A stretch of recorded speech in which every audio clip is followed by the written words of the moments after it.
এনার 23 বছর বয়স। ইনি অ্যালার্জিক অ্যাজমাতে ভুগছিলেন গত 20 বছর থেকে। অর্থাৎ 23 বছর বয়স, কিন্তু 20 বছর ধরে অ্যালার্জিক অ্যাজমায় ভুগছিলেন।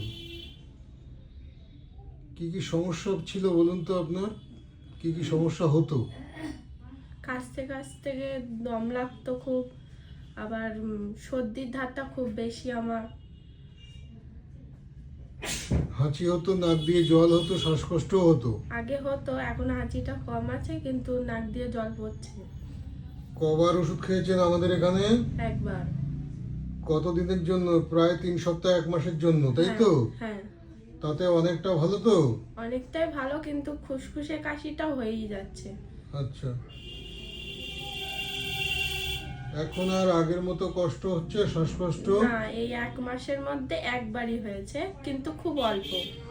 আগের মতো আর নেই সমস্যা? না।